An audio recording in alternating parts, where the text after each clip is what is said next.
Halo Juventini Indonesia, selamat datang di channel Bicara Juve dengan saya Dea. Dalam waktu 10 hari lagi, Serie A akan segera dimulai dan kita semua tentu tidak sabar untuk menyaksikannya. Di video kali ini kami akan melakukan prediksi kami tentang set formasi yang akan digunakan Pirlo untuk musim depan. Sama seperti sparring tempo hari kemarin menggunakan formasi 4-3-3, kami rasa Pirlo juga akan menggunakan formasi yang sama paling tidak di awal musim ini. Dan inilah susunan pemainnya menurut kami. Tentu saja susunan pemain ini bisa saja berubah karena musim transfer belum berakhir. Di sisi kiper seperti biasa dinaungi oleh Tek, sedangkan Buffon kemungkinan akan lebih banyak bermain di Coppa Italia. Di sisi fullback kiri ada nama Alexandro yang masih belum bisa digeser dengan materi fullback saat ini. Dua back tengah akan dinaungi Bonucci dan Chiellini. Skill Bonucci dengan bola masih diperlukan untuk membangun serangan dari belakang, sedangkan Chiellini diperlukan sebagai kapten. Performanya di Liga Nasional bersama Italia juga masih menjanjikan. Melihat juga De Ligt yang masih akan absen hingga November nanti. Bila seandainya Bonucci atau Chiellini tidak bermain optimal, kami rasa Demiral ada di sana untuk mengambil posisi mereka. Sedangkan Rugani tetap menjadi pilihan kelima untuk posisi center back. Di posisi fullback kanan ada Cuadrado, manakala Pirlo memerlukan kepastian dalam hal menyerang seperti saat sesi latihan kemarin, Cuadrado akan bergerak maju membentuk formasi 3-4-3 saat menyerang. Di posisi gelandang kiri akan diisi oleh Rabiot, ya karena ia bermain cemerlang di akhir musim kemarin. Di posisi regista ada Arthur yang masuk menggantikan Pjanic, ia bahkan menggunakan nomor yang sama dengan Pjanic. Di posisi gelandang kanan masih dipegang Bentancur, sedangkan Weston McKennie siap menggantikannya manakala ia tidak bermain optimal. Sebenarnya Weston McKennie bisa ditempatkan di mana saja di posisi regista atau gelandang kiri, tetapi berkaca dari permainannya di Schalke, ia lebih banyak bermain di posisi gelandang kanan. Ada Ramsey dan juga Khedira yang sampai hari ini belum dipastikan apakah mereka akan bertahan atau akan pergi. Tetapi seandainya mereka bertahan, maka Khedira bisa saja masuk menggantikan Rabiot dan Ramsey masuk di posisi Bentancur. Di lini depan, di posisi kiri dipastikan ditempatkan oleh Roni. Di ujung tombak kami menempatkan Suarez karena hampir 90% ia berlabuh di Juve, mengetahui saat ini ia sedang menjalani ujian untuk memiliki paspor Italia. Bila ia lulus, hampir dipastikan ia berlabuh di Juve musim transfer ini. Bila 10% kemungkinan yang terjadi dan Juve gagal mendapatkan pemain nomor 9, maka Dybala akan menjadi ujung tombak di formasi ini. Di sayap kanan, Kulusevski kami favoritkan untuk menempati posisi ini dikarenakan Dybala yang tidak efektif bermain sebagai winger, Bernardeschi yang sedang cedera dan Costa yang lumayan rapuh sebagai pemain. Dikarenakan kerapuhannya, kami rasa Costa akan tetap menjadi super sub manakala ia tidak dijual di Juve musim ini. Sekarang kita coba menganalisa kelebihan dan kekurangan formasi ini. Kelebihan skema 4-3-3 ini adalah paling tidak pemain Juve sudah sedikit terbiasa dengannya karena musim lalu digunakan oleh Sarri. Formasi inilah formasi menyerang dan banyak digunakan tim-tim di kancah internasional. Pirlo hanya perlu menggunakan taktik yang berbeda dengan Sarri dalam mengeksekusi formasi ini. Kekurangannya dalam formasi ini adalah Juve tidak mempunyai fullback yang teruji dalam menyerang selain Cuadrado. Entah karena Sarri yang tidak mengizinkan mereka maju dengan leluasa atau mereka yang memang tidak mampu melakukannya.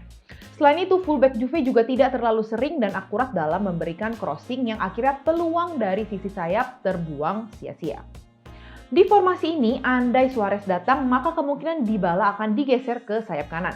Hal ini tentu mengurung kekuatannya, kecuali ia bergantian dengan Suarez menjadi ujung tombak atau ia ditempatkan sebagai trequartista di belakang Ronaldo. Dan Suarez yang akhirnya membuat formasinya berganti sedikit menjadi 4-3-1-2. Selain itu, memainkan Dybala, Ronaldo, dan Suarez akan menimbulkan ketidakseimbangan manakala bertahan dan membuat beban pemain tengah jauh lebih berat manakala Juve kehilangan bola. Karena Ronaldo, Dybala, dan Suarez tua tidak banyak memberikan peran dalam fase bertahan. Oke, itulah formasi 4-3-3 yang prediksi kami akan digunakan oleh Pirlo.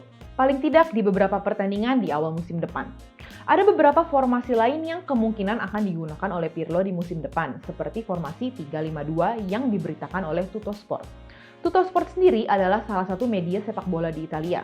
Ini adalah salah satu media yang kredibilitasnya patut dipertanyakan. Tapi apa salahnya membuat prediksi?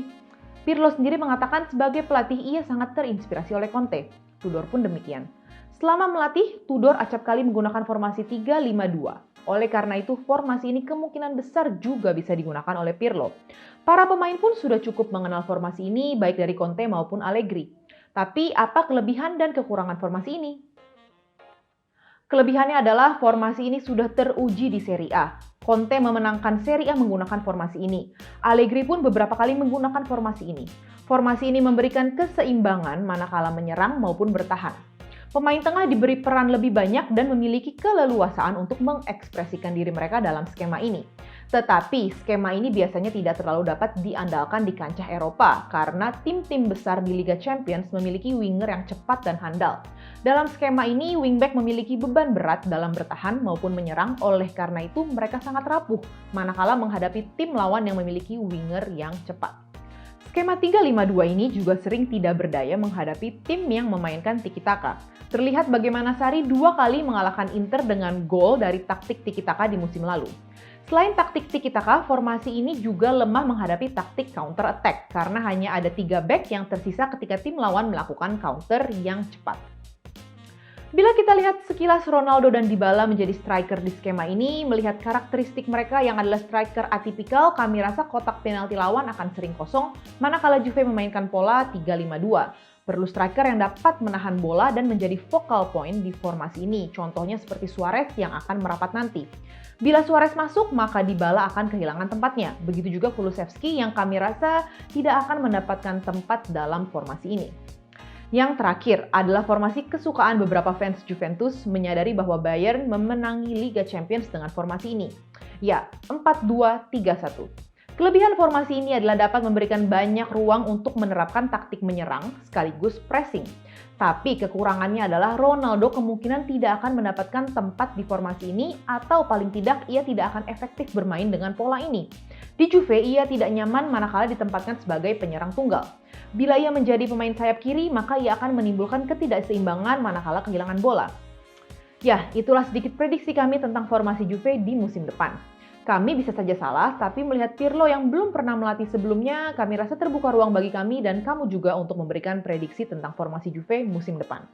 Kami sebenarnya jauh lebih penasaran tentang taktik seperti apa yang akan digunakan Pirlo. Ia mengatakan ia ingin permainan menyerang, penguasaan bola, dan pressing tinggi.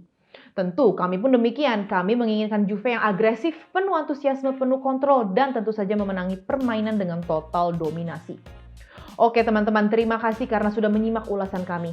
Kalian juga bisa memberikan prediksi formasi dan juga tanggapan kalian akan ulasan formasi kami di kolom komentar. Dan mari kita diskusikan bersama. Kalian bisa like kalau suka dan subscribe untuk mendukung channel ini.